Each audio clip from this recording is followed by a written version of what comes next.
दमोह में चुनाव प्रचार का अंतिम दौर है, लेकिन कोरोना के आ जाने से शोर कम है और हालात ऐसे बने हैं कि बीजेपी रोड शो से जनसंपर्क पर आ गई है। वजह है कोरोना। नेताओं के मुंह पर मास्क है और चिंता इससे बचने की, क्योंकि दमोह के चुनाव में अब कोरोना है। कोरोना का संक्रमण लगातार बढ़ता जा रहा है। लोगों के प्राण बचे, इसलिए ऑक्सीजन की उपयुक्त व्यवस्था, रेमडेसिविर इंजेक्शन की व्यवस्था,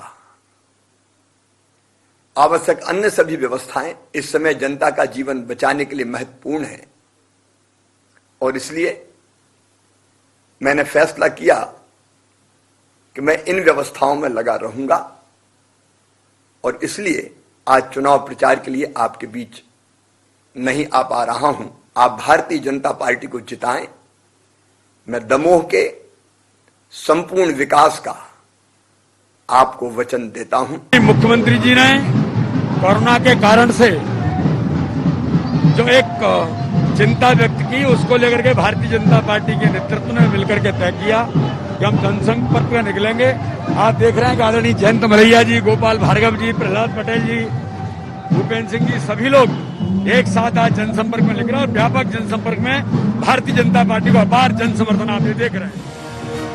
बीजेपी को कोरोना की चिंता है, लेकिन बुधवार को पीसीसी अध्यक्ष कमलनाथ रोड शो में शामिल हुए। 1.5 घंटे के शो में जनता से अजय टंडन के पक्ष में आशीर्वाद मांगा और निशाने पर रही बीजेपी। ऐसा जिला है जो बिकाऊ राजनीति नहीं स्वीकार करेगा, जो सिद्धांतों के साथ खड़ा है। ये संदेश मध्य प्रदेश में नहीं, मैं पूरे देश में जाएगा और यही मेरी दमोह की जनता से अपील है। मेरे पास तो 11 महीने थे, याद रखिएगा, और 11 महीने में जो एक नई दिशा मध्य प्रदेश को मिली है। दमोह का प्रचार गुरुवार को थम जाएगा। इस बीच दोनों दल अपनी ताकत झोंक रहे हैं, लेकिन कोरोना किसको भारी पड़ेगा, ये 2 मई को सामने आ जाएगा। Bureau report, IND 24।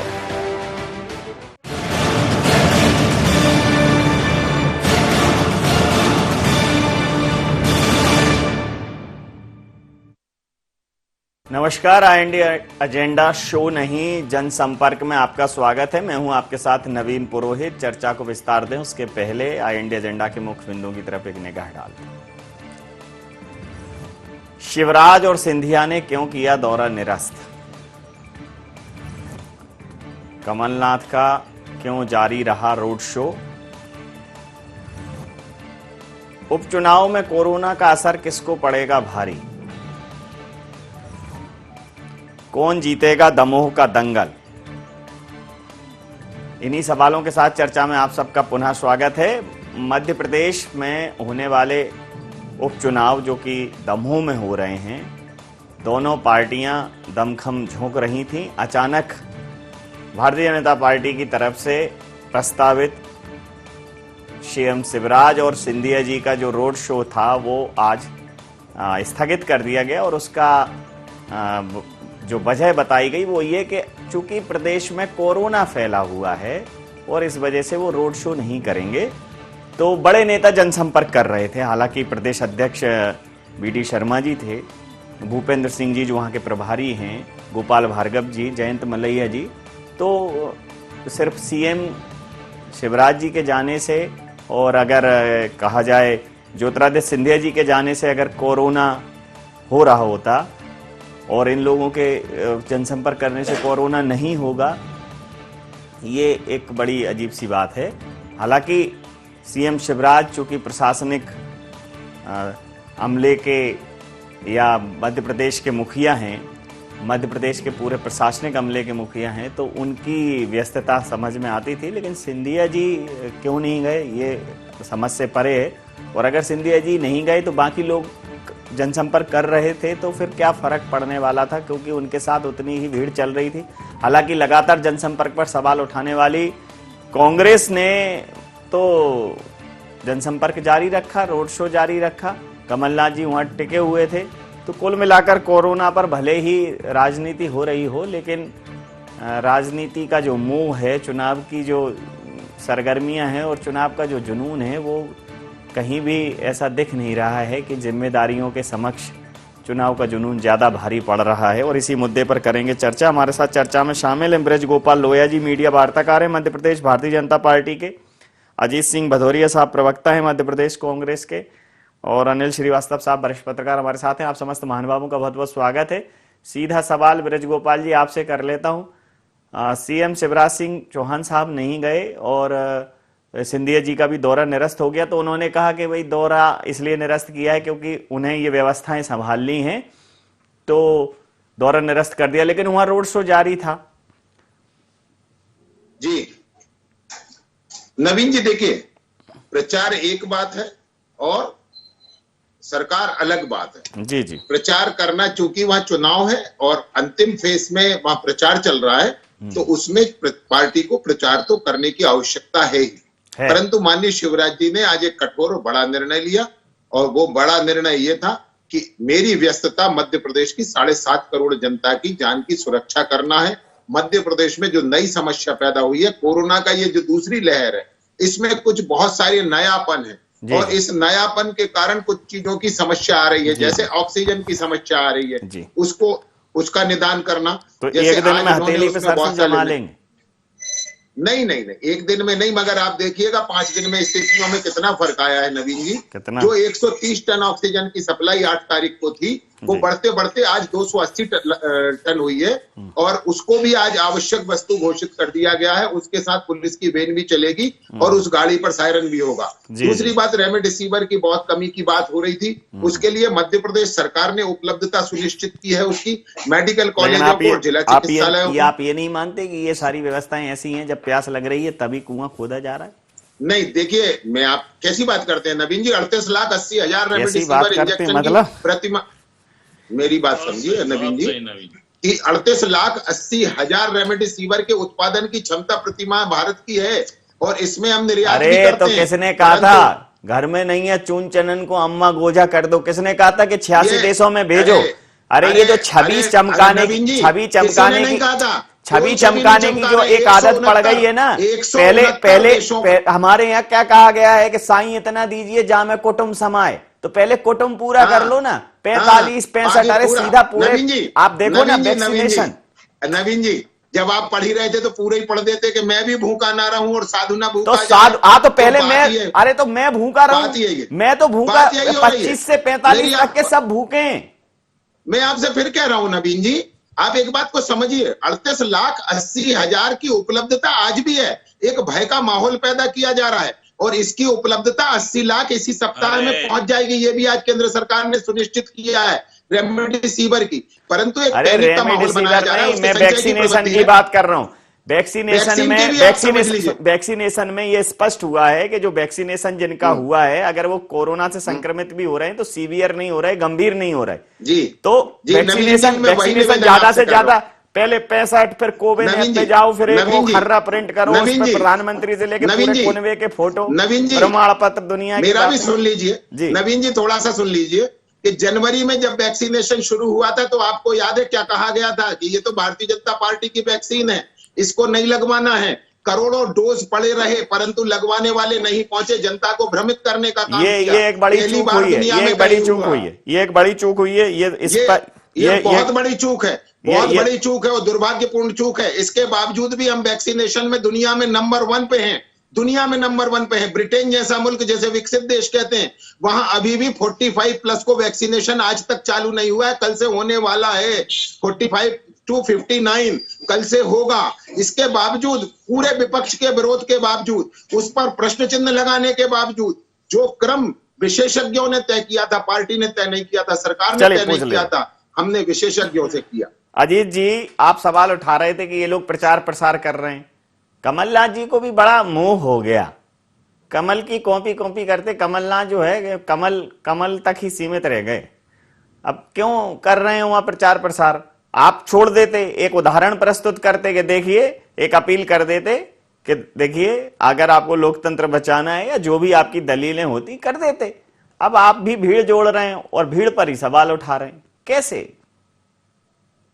देखिए आदरणीय नवीन जी, पहली बात तो ये दमोह के एक उपचुनाव से सरकार पर कोई असर नहीं पड़ने वाला था। आप पे पड़ने तो वाला सरकार को चाहिए था जो सत्ता में है उसकी जिम्मेदारी ज्यादा आती है आदरणीय नवीन जी। तो सरकार को चाहिए था कि ये जब इतना कोविड-19 का संक्रमण फैल गया है तो इसकी तारीखों को आगे बढ़ा दिया जाता, पहली चीज। दूसरी चीज, आप वैक्सीनेशन की बात कर रहे हैं तो वैक्सीनेशन में 1100 करोड़ की वैक्सीन तो जिसके नाम पे चुनाव जीता जाता है, मोदी जी का मोस्ट फेवरेबल नेशन पाकिस्तान, उसको फ्री में दान दे दी गई मोदी जी के द्वारा। और देश में आज पूरी त्राही त्राही मची हुई है वैक्सीन के लिए।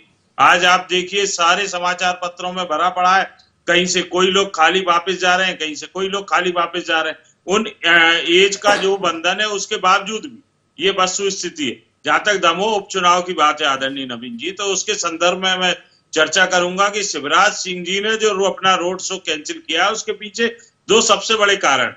पहला कारण कि ज्योतिरादित्य सिंधिया जी एक दिन पहले दमोह उपचुनाव में आते हैं, उनको जिस प्रकार से आशा थी भारतीय जनता पार्टी के लोगों द्वारा उनको उस तरीके से वहां मान सम्मान प्रदान नहीं किया गया, तो उन्होंने दिल्ली में जाके दूसरे दिन अपना दौरा निरस्त कर दिया, पहली चीज। दूसरी चीज, शिवराज सिंह जी को आशा थी, शिवराज सिंह जी को आशंका थी कि अगर मैं खुले में इस तरीके से अगर रोड शो करने जाऊंगा तो जिस तरीके से पहले मेरा विरोध हो चुका, दमोह की जनता ने मेरा विरोध किया, चाहे वो बैंड वाले हो, टेंट वाले हो, कोई लोग हो, आज और दूसरे लोग भी मेरा विरोध कर सकते हैं। तो इन सब चीजों से आशंकित होकर शिवराज सिंह जी ने अपने आप को कमरे में बंद करना ज्यादा उचित समझा, तो इसलिए ये कैंसिल हुआ है शिवराज सिंह जी और ज्योतिरादित्य सिंधिया जी का। अगर भारतीय जनता पार्टी को इतनी चिंता थी, शिवराज सिंह जी को इतनी चिंता थी, तो आपने भाई 25 दिन तो दे दिए थे दमोह में, पूरा तंत्र इकट्ठा कर दिया। स्वास्थ्य मंत्री खाली कुर्सियों को तो यहाँ संबोधित कर रहा है, पर बगल में सागर में जो मौतें हो रही हैं उनको देखने नहीं जा सकता, जबलपुर में जो मौतें हो रही हैं उनको देखने स्वास्थ्य मंत्री नहीं जा सकता। स्वास्थ्य मंत्री के खुद के गृह जिले के जिला चिकित्सालय में माली सैंपल ले रहा है, ये प्रदेश की व्यवस्था है। तो ये स्थितियां निर्मित हैं, उसके बावजूद भी सरकार कितनी गंभीर है चुनाव और कोविड-19 को लेके, ये आम जनमानस में अपने आप स्पष्ट हो चुका है। जी, हमारे साथ अनिल श्रीवास्तव जी हैं, वरिष्ठ पत्रकार। समझ लेता हूं उनसे। सर, दोनों लोग एक दूसरे पर सवाल उठा रहे हैं कि कोरोना काल में चुनाव प्रचार के लिए भीड़ जोड़ना कहां तक जायज है। दोनों ही पार्टियां भीड़ जोड़ रही हैं, तो एक दूसरे पर सवाल थोड़े से बेमानी हो जाते हैं। लेकिन बात जिम्मेदारी की है, बात जवाबदेही की है, तो कोई नज़ीर प्रस्तुत नहीं कर पा रहा है। और जो कमियों खामियों की बात है, तो पैनिक क्रिएट हो रहा है, इसमें कोई दो राय नहीं है।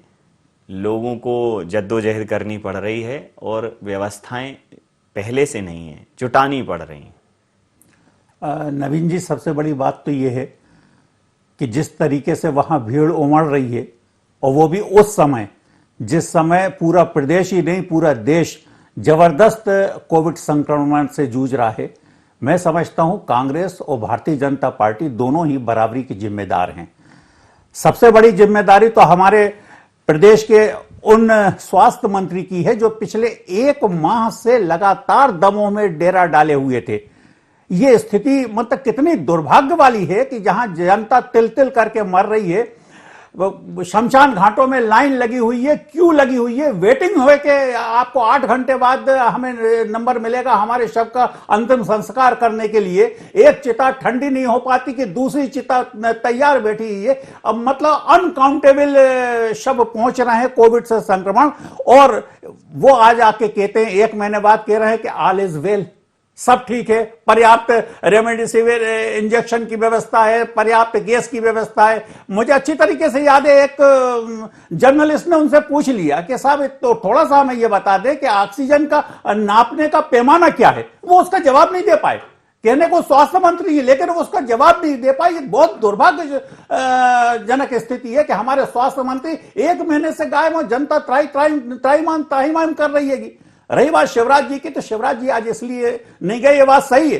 मैं कांग्रेस प्रवक्ता जी के उस जवाब से सहमत हूं कि क्योंकि एक बार विरोध हो गया, अगर दोबारा विरोध होगा तो वे स्थिति अच्छी नहीं है। और यहां की जनता को छोड़कर अगर हम वहां पर जाते हैं और विरोध का सामना करना पड़ता है तो ये प्रदेश के मुखिया के लिए अच्छा नहीं होगा। उन्होंने समझदारी पूर्ण निर्णय लिया और यहीं से बैठ के अपना जो संदेश भेजना था उन्हें भेज दिया। ये उनका बहुत समझदारी पूर्ण निर्णय है। तो हमारे प्रदेश की स्थिति नवीन जी बहुत दुर्भाग्यपूर्ण है इस समय। और अगर इसके बावजूद भी स्थिति नहीं संभली तो जनता सत्ताधारी दल से जवाब करेगी, कांग्रेस से जवाब नहीं पूछेगी। आपको हमने स्वास्थ्य विभाग का मुखिया बनाया है, इसलिए बनाया है कि आप हमारे स्वास्थ्य की रक्षा करें। आप 1 महीने से गायब हैं। आपके लिए जनता कुछ नहीं है, आपके लिए चुनाव महत्वपूर्ण है। इससे ज्यादा दुर्भाग्यशाली और चीज क्या हो सकती? ब्रजगोपाल जी, स्वास्थ्य मंत्री खुद ही मुझे लगता है कि राजनीतिक संक्रमण का शिकार हो गए हैं। वो नहीं नवीन जी, स्वास्थ्य मंत्री जी किसी संक्रमण का शिकार नहीं हुए। निश्चित स्वास्थ्य मंत्री जी वहां चुनाव प्रचार में गए थे, ये सच है। परंतु आप एक बात देखिए कि माननीय मुख्यमंत्री जी जब सीधे स्वयं हर व्यवस्था पर सीधे नजर रखे हुए हैं तो मुख्यमंत्री तो सभी विभागों का मुखिया भी होता है और प्रदेश का मुखिया। नजर जो है थोड़ी टेढ़ी रखनी है तो व्यवस्थाएं जल्दी हो जाती हैं। सीधी नहीं, नजर वहां से भी रखी जा रही थी, नजर रखी जा रही थी। ऐसा नहीं है कि कोई नजर रखने में कहीं कमी थी। देखो, या तो जिसने मुहावरा बनाया है वो व्यक्ति ज्ञानी नहीं होगा। सीधी नजर से काम चलता नहीं है। जब व्यवस्थाएं फैलें तो नजर टेढ़ी करनी पड़ती है। नहीं, ये नजर सीधी नजर वो ये देखिए ना, आप 4 भूमाफियाओं के मकान गिरा दिए, वो गिरा दिए तो इंदौर कलेक्टर की वाई और फलाना। और अब जो इंदौर जो है लाशों का अंबार लगा हुआ है तो है किसी के नहीं। देखिए, केवल इंदौर नहीं, देखिए नवीन जी, हमें बहुत बड़े परिदृश्य में इसको समझना पड़ेगा। और मैं निजी तौर पर भी ये कहता हूं कि कांग्रेस और भारतीय जनता पार्टी से ऊपर उठकर हमारे कांग्रेस के प्रवक्ता साथी अभी कह रहे थे कि ये भारतीय जनता पार्टी सरकार में है इसलिए उनकी जिम्मेदारी है। मैं पूरे मन से ये कहना चाहता हूं कि ये अजीत जी, सरकारें तो आती हैं जाती हैं, हम राजनीतिक कार्यकर्ता हैं, एक सामाजिक कार्यकर्ता हैं, हमारी जिम्मेदारी से हम मुंह नहीं मोड़ सकते हैं। यदि इस मध्य प्रदेश में भारतीय जनता पार्टी आज सरकार में है तो 11-12 महीने पहले आप भी सरकार में थे। ये सरकारें बहुत महत्वपूर्ण नहीं है, परंतु प्रदेश के प्रति नजरिया बहुत महत्वपूर्ण है। बहुत नजरिया। कांग्रेस के विधायक संजय शुक्ला, उन्होंने एक वो प्रचार कहा है कि भैया रेमडेसिविर इंजेक्शन हो, हमें फोन करें। वो 3-4 ऑक्सीजन की वो मशीनों की व्यवस्था कर रहे हैं। मैं बिल्कुल नवीन जी, ये बिल्कुल सही है। पूरे कांग्रेसी ये कहते घूम रहे हैं, परंतु वो ये नहीं कहते बता रहे हैं कि पूर्व मंत्री पीसी शर्मा जी ने किस तरह का व्यवहार किया, किस तरह तरुण भनोट जी ने व्यवहार किया। थोड़ा सा इस बात को भी गंभीरता से लेना चाहिए कि एक चीज की अगर आप वाहवाही ले रहे हैं तो जो व्यवहार आप कर रहे हैं कोरोना वॉरियर्स के साथ, इस प्रदेश की जनता के साथ, वो भी इस प्रदेश की जनता देख रही है और समझ रही है। समझ लेता हूं। अजीत जी, वैक्सीन को लेकर जो पहले जितना सवाल जवाब किए गए, आपको नहीं लगता कि गैर जरूरी थे? हर चीज में क्या है, भारतीय जनता पार्टी पे सवाल उठाने के चक्कर में आप लोग उन चीजों पर भी सवाल उठा जाते हो जो देश के मानस के लिए और देश के हित के लिए भी जो घातक हो जाते हैं। कई बार आप चर्चाओं में धर्म और संस्कृति पे सवाल उठा देते हो चूंकि भारतीय जनता पार्टी उसकी पैरोकारी कर रही है। और कई बार आप स्वास्थ्य सुविधाओं पे वैक्सीन तो तमाम ट्रायल के बाद जो कंपनी ने बनाई थी, जो डॉक्टर्स ने बनाई थी, जो वैज्ञानिकों ने बनाई थी, वो ठीक है। आज प्रधानमंत्री वो हैं तो उसका क्रेडिट ले रहे हैं। कल कोई और प्रधानमंत्री होगा, भाई कोई ऐसा कोई तख्ते ताउस पे कोई हमेशा थोड़ा ही रहने वाला है। मेरा कहना सिर्फ इतना है कि जब स्थितियां इतनी गंभीर हैं तब क्यों नहीं हम अच्छी चीजों के साथ खड़े हो जाते। वैक्सीन बनी थी, आप वैक्सीन लगवाने के लिए कांग्रेस कुछ इंतजाम कर लेती। देखिए आदरणीय नवीन जी, मैं आपने जो संजय शुक्ला जी का उदाहरण दिया उसमें थोड़ा इजाफा करूंगा कि आदरणीय नकुल नाथ जी ने जो छिंदवाड़ा से सांसद है, उन्होंने तो कोविड के लिए एक नया अस्पताल ही खड़ा कर दिया अपने संसाधनों से। पहली चीज। दूसरी चीज, आप बात कर रहे हैं तो आज कांग्रेस पार्टी जितना देश के बारे में सोचती है, आज देश यहाँ जिस स्थिति में आके खड़ा है, हम और आप सब अच्छी तरीके से स्वीकार करते हैं। और हम और आप में सबसे वरिष्ठ आदरणीय अनिल जी हैं, वो इस स्थिति को और ज्यादा स्पष्ट करेंगे कि 60 साल कांग्रेस पार्टी के शासन काल में आज देश ने तरक्की ही की है, अवनय नहीं किया। आज देश की जो प्रगति हुई है वो 60 साल के बेस के आधार पर हुई है। जो प्रारंभ से कभी कांग्रेस पार्टी ने रोना नहीं रोया कि अंग्रेज हमारे लिए ये छोड़ के नहीं गए, अंग्रेज हमारे लिए ये करके चले गए, इसलिए हम ये तरक्की नहीं करेंगे। अगर आज 7 साल से जो स्थिति हो रही है, वो अगर 60 साल 1947 से ये स्थिति होती तो देश वही की वही होता, पहली चीज। दूसरी चीज की कांग्रेस पार्टी आदरणीय नवीन जी कभी भी देश की किसी भी देश के खिलाफ कोई भी बात होगी उसके साथ कभी नहीं खड़ी रही। ये तो एक आडंबर बनाया गया भारतीय जनता पार्टी के द्वारा, क्योंकि भारतीय जनता पार्टी के लोग जिस तरीके से इवेंट करते हैं हर चीज में, मतलब आपदा में अवसर तलाशना इनका नारा है, आपदा में भ्रष्टाचार करना इनका नारा है। आप देखिए वैक्सीन बना, वैज्ञानिक रहे, मोदी जी उसका प्रस्तुतिकरण ऐसे कर रहे हैं जैसे उन्होंने ही जाके बनाया हो। तो इन सब चीजों को कांग्रेस पार्टी का कहना है कि इन सब चीजों को जो पहले भी आपदाएं आती रही, महामारी आती रही, प्लेग हो चाहे पोलियो हो, कभी किसी देश उस समय के तत्कालीन प्रधानमंत्रियों ने या स्वास्थ्य मंत्रियों ने इस तरीके के इवेंट किए हो। आप सब लोग अच्छी तरीके से जानते हैं इन बातों। तो हमारा कहना है कि देश को सबसे पहले आज इस विपदा से निपटने के लिए ईमानदारी से स्वास्थ्य सुविधाओं की आवश्यकता है, इवेंट करनी। ब्रज गोपाल जी कुछ कह रहे हैं, आप दोनों आपस में बात कर सकते हैं। आपत्तिजनक बात कर रहे हैं, बहुत आपत्तिजनक बात कर रहे हैं। देखिए, हमने कभी क्रेडिट लेने का काम नहीं किया। आप कह रहे थे क्या मोदी जी ने वैक्सीन बनाई है, तो क्या श्रीमती इंदिरा गांधी बांग्लादेश और पाकिस्तान की सीमा पर लड़ने गई थी? नहीं गई। परंतु भारत लोया जी, इंदिरा जी ने कभी चुनाव में बांग्लादेश के लिए उपयोग नहीं किया। आप बताइए कभी 1971 के बाद इंदिरा जी ने कभी वोट मांगा हो बांग्लादेश के नाम पे? नहीं। देखिए, आप अटल बिहारी वाजपेयी जी ने सदन में कहा कि आप दुर्गा का अवतार हो। ये हम में साहस था कि हम विपक्ष में रहते हुए अटल जी का सम्मान जो होता है, अटल जी इस देश के, मैं स्वीकार करता हूँ, अटल जी इस देश के 2-3 सर्वोच्च नेताओं में सबसे ज्यादा लोकप्रिय नेता है। अजीत जी बता दें, आपने एक वोट से उनकी सरकार गिराई, ये क्यों झूठ बोलते हैं? आप झूठ बोलना बंद करिए। अटल जी को आपने कभी स्वीकार नहीं किया, अटल जी को पूरे जीवन आपने गालियां दी। आज जब वो नहीं है तब आप अटल जी को स्वीकार करें। किसने स्वीकार किया? श्रीमती गांधी ने, राजीव गांधी ने किया, सोनिया जी ने। चलिए हो गया। अंतिम प्रतिक्रिया के साथ चर्चा समाप्त करूंगा। सर, विपदा निश्चित रूप से भयंकर है और ऐसा नहीं है कि सिर्फ मध्य प्रदेश में हो, पड़ोसी जो राज्य हैं, छत्तीसगढ़ है, छत्तीसगढ़ में भी महामारी फैल रही है, महाराष्ट्र में भी है। सबसे विकसित देश, विकसित उसकी बात करते हैं प्रदेश की, गुजरात की, वहाँ की स्थितियाँ बहुत भयावह हैं। तो स्थितियाँ भयावह इसलिए हैं कि कोरोना को,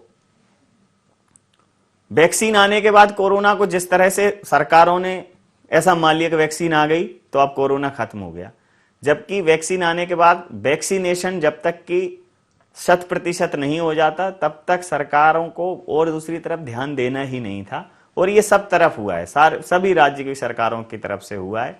जिस प्रकार की ढील दी गई और उसकी परिणति अब ये आ रही है विदेशों में, जहां ये स्थितियां बहुत विपरीत थी, जहां भयावह थी, वहां की कुछ स्टडी की नहीं कि कैसे उन्होंने कंट्रोल किया। तो आज जब परिस्थितियां गंभीर हैं तब एक दूसरे के ऊपर आरोप प्रत्यारोप लग रहे हैं। और ये सिर्फ वही है, अरे आज से दो महीने पहले यहाँ भोपाल में मेले लगे हुए थे सर, बड़े बड़े हाट बाजार लगे हुए थे। तो जान जहान की श्रृंखला में अब जहां बंद करना पड़ रहा है, जो व्यवस्था के हिसाब से चलता, सोशल डिस्टेंसिंग के हिसाब से चलता, मास्क के हिसाब से चलता, जो एहतियात थे उसके हिसाब से जो चल सकता था वो चलाते, तो वो समझ ही नहीं पाए और उसकी परिणति ये हुई। देखिए नवीन जी, आप बिल्कुल सही बोल रहे हैं कि इसको हल्के में लिया गया और उसी का दुष्परिणाम आज हमें भुगतना पड़ रहा है। अभी इससे पहले बातचीत चल रही थी वैक्सीन का विरोध। मेरी जानकारी में कांग्रेस ने विरोध नहीं किया था। सबसे पहले तो विधायक जीतू पटवारी ने यह बोला था, अपील की थी कि विधायकों को सबसे पहले वैक्सीनेशन लगाई जाए, वैक्सीन का उपयोग सबसे पहले विधायकों को करवाया जाए और सबसे पहले मुझसे शुरुआत की जाए। मुझे अच्छी तरीके से याद है, कांग्रेस ने विरोध नहीं किया था। कांग्रेस ने विरोध तो सिर्फ यह किया था उसकी क्रेडिट ना ली जाए कि कांग्रेस का विरोध इतना था, वैक्सीन का विरोध नहीं था। रही बात इसकी, अब जिस तरीके से कोरोना फैल रहा है और कोरोना में भी अस्पतालों में जिस तरीके से लूट मची हुई है, अभी 4 दिन पहले एक वीडियो वायरल हो रहा था, एक महिला का वीडियो वायरल हो रहा था कि मैं 12 लाख रुपए का भुगतान कर चुकी हूं 7 लाख रुपए बकाया है, यानी 19 लाख रुपए, और वो भी 12 लाख रुपए में घर अपना बेच के लाके मैंने भुगतान किया है, और उसके बावजूद मेरे पति का शव नहीं दिया जा रहा है। मुझसे कह रहे हैं कि वो 7 लाख रुपए पहले हमें लाके दो। इतनी बुरी स्थिति है कि अस्पतालों में लूट मची हुई है। इस पे तो कम से कम सरकार को अंकुश लगाना चाहिए। सरकार है हमारी, सरकार का दायित्व तो बनता है। लोग विपक्ष से नहीं बोलेंगे, कमलनाथ से नहीं बोलेंगे, कांग्रेस से नहीं बोलेंगे, सरकार से बोलेंगे, अपने आपके स्वास्थ्य मंत्री से बोलेंगे। तो स्वास्थ्य मंत्री जी के तो पोस्टर जगह जगह चिपके हुए थे कि गायब है, खोजने वाले को इनाम दिया जाए। आज वो आए हैं 1 महीने के बाद। तो ये स्थिति है, इस पे अंकुश लगना चाहिए। प्रदेश की स्थिति बहुत खराब है, बहुत बदतर स्थिति हो गई। सारे शमशान घाट, सारे कब्रिस्तान फुल हो चुके हैं। इस पे अगर तत्काल नहीं स्थिति हुई तो स्थिति बद से बदतर हो जाएगी। नवीन जी, समय सीमा के चलते मैं ये चर्चा यहाँ समाप्त करूंगा। आप समस्त महानुभावों का बहुत बहुत धन्यवाद, बहुत बहुत आभार। मुझे बहुत बेहतर तरीके से याद है, ये मुद्दा मैं इसलिए उठाऊंगा कि जब पिछले साल एक मरकज होता है, मरकज में कुछ 50, 60, 70 लोग जमा थी जो आए थे, वो कोरोना पॉजिटिव पाए गए थे और मरकज चल रहा था। तो पूरे देश में मरकज ने मृत्यु फैला दी, मरकज ने ये कर दिया, फलाना। अब कौन किसको ढूंढे? एक बड़ा सवाल है। जो उस समय जिस प्रकार का एक माहौल बना था, तो वो आज किसकी वजह से फैल रहा है? ये बीमारी निश्चित रूप से बहुत गंभीर है और ये हमारी लापरवाही का नतीजा है कि वैक्सीन की सीसी देख के या लॉन्चिंग देख के हमने ये मान लिया कि बस अब तो कोरोना गया, और उत्सव धर्मिता और भीड़ में जो भीड़ का हिस्सा बनने की जो एक परंपरा इस देश के आम जनमानस के अंदर है, वो समझ ही नहीं पा रहे हैं कि जिनको वो अपना खैर ख्वाह समझ रहे हैं, मूलतः आप उनके लिए एक चेहरा भर हो भीड़ में। कोई फर्क नहीं पड़ता कि कल आप कहाँ होगे और किस स्थिति में होगे। तो बेहतर है कि एहतियात बरतें, और जिस प्रकार की स्थितियां प्रदेश में हैं, जिस प्रकार की स्थितियां देश में हैं, निश्चित रूप से बहुत गंभीर हैं। सरकार पूरी तरह से कंट्रोल करने की कोशिश कर रही है, लेकिन मानस में एक चौपाई है कि का वर्षा जब कृषि सुखाने, फसल कटे पुनी का पछताने। तो फसल सूख जाए, समय कढ़े पुनी का पछताने। अगर फसल सूख जाए और फिर बरसात हो, तो ये बहुत ज़रूरी है कि जो आवश्यक चीज़ें हैं उन्हें बहुत प्राथमिकता के आधार पर जुटा लिया जाए। अन्यथा सवाल तो सरकारों से होंगे और फिर जवाब क्या होगा, कैसे देंगे, ये सरकारों को ही सोचना है। IND एजेंडा में नहीं, आप बने रहिए IND 24 के साथ और देखते रहिए IND 24। नमस्कार।